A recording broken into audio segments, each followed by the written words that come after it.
everyone, Anna from Savicat here, and I'm on my fourth day of my EN2 trip.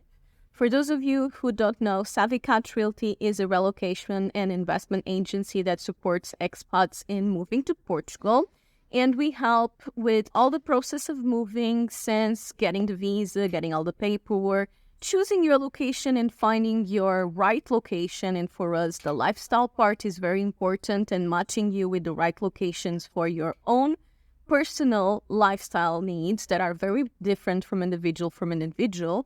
And it's also extremely important for us to showcase the rest of Portugal. Portugal is not just Porto, Lisbon, and the Algarve. Our company works in the whole of the country.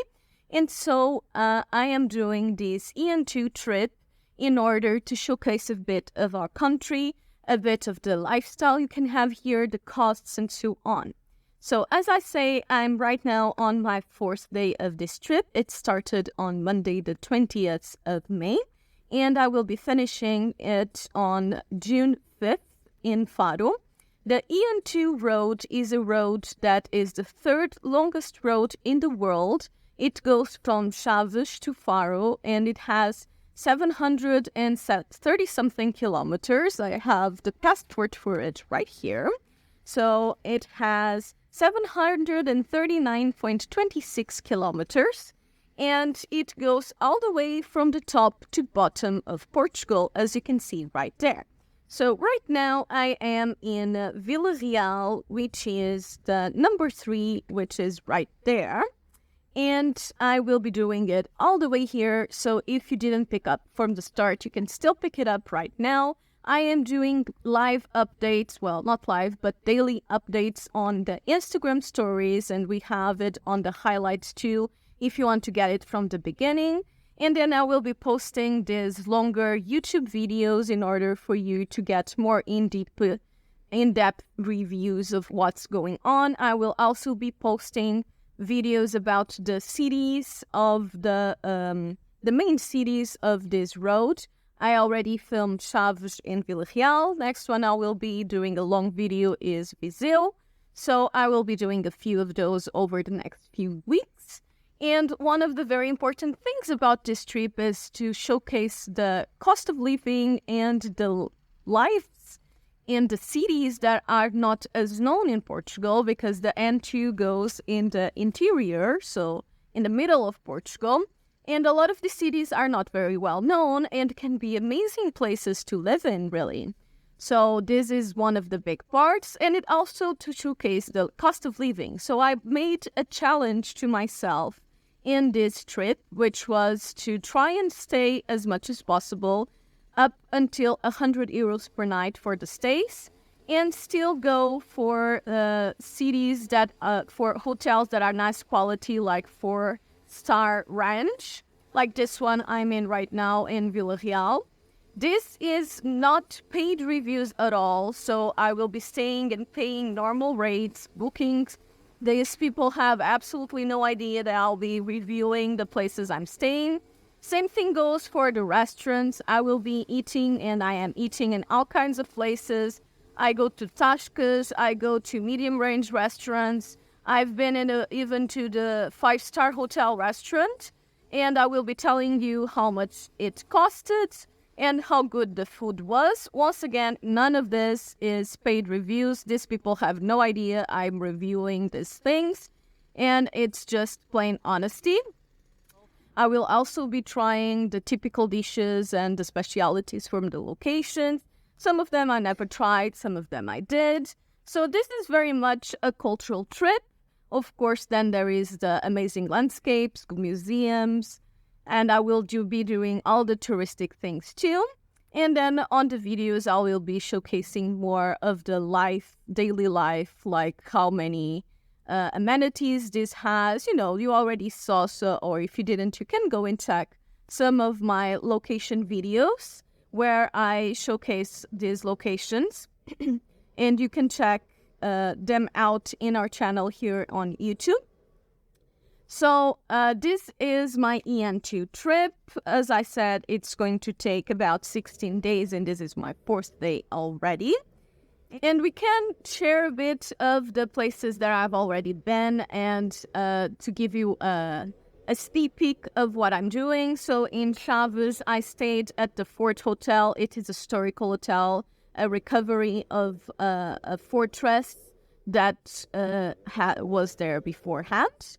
And this fortress is actually very well recovered. I rated it at 8 out of 10. It was a very comfortable, large room with all the amenities you needed. Another thing to note is that I'm traveling with my mom, and it's just the two of us. And most of the meals we are doing would, if you have a big appetite, would probably be just for one person, because I had a surgery not too long ago, and I'm a bit limited on food intake. So I currently only count as half a person when it comes to food. But I always rate the size of the meals and tell you, okay, this is for one person. This could be for two persons, depending on what you eat. And that's very much the case in a lot of places because they have very big dosages, honestly. So going back to the hotel in Chaves, it was a really nice hotel. I rated it 8 out of 10. The only minor inconvenience was the fact that you would have to go to the street in order to go to breakfast. And we did get some rain at the start. So the first 3 days, we got a bit of rain. And they did have a tunnel to go to the other side. And it would be like a 5 minutes walk to get to breakfast. That's the only minor inconvenience. Breakfast was very nice. The spaces were very nice. Everything was beautifully decorated. The receptionists were really nice and always at the reception, so things went quite well. On Chaves, on the first day, we went to a Tasca, so I call that day 0 because it was just my trip from Porto to Chaves. And we went to a Tasca and we paid 14 euros, so that's 1.4, for the two of us for 2 tapas and drinks. And they were really tasty and really nice. They were just next to the thermal complex, which is amazing. So there are Roman hot springs in Chaves that are thousands of years old, and they still managed to recover them and get the water circuits working with the original materials and the original system, Roman system, which is just amazing. I mean, Roman architecture is just something else. Same thing goes for the bridge. There is a Roman bridge in Chaves. I will be later posting a more in-depth review from the living in Chaves, but you very much feel the typical transmontano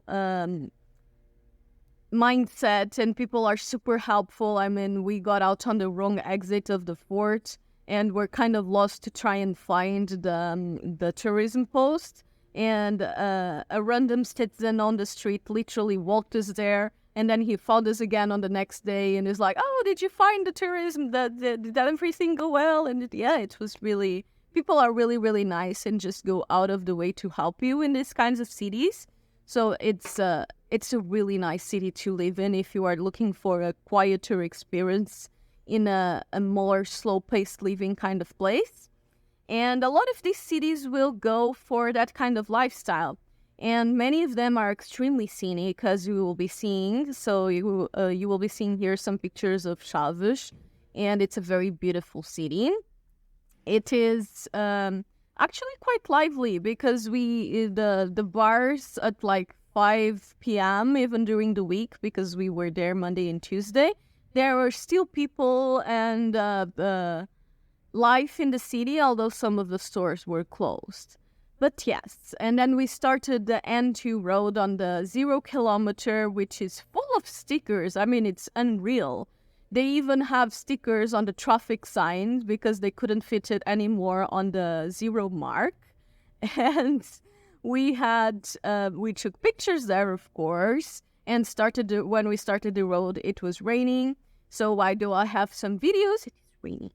So, and yes, then we went through the thermal location. There are a bunch of hot springs, natural hot springs along the way to Vila Real. We stopped in the Vidago Palace, which is an amazing palace, just 16 kilometers outside of Viseu and on the way of the Nacional 2.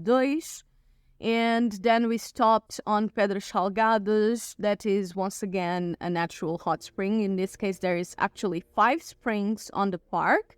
And it's also where Água das Pedras comes from, which is a big brand of carbonated water here in Portugal.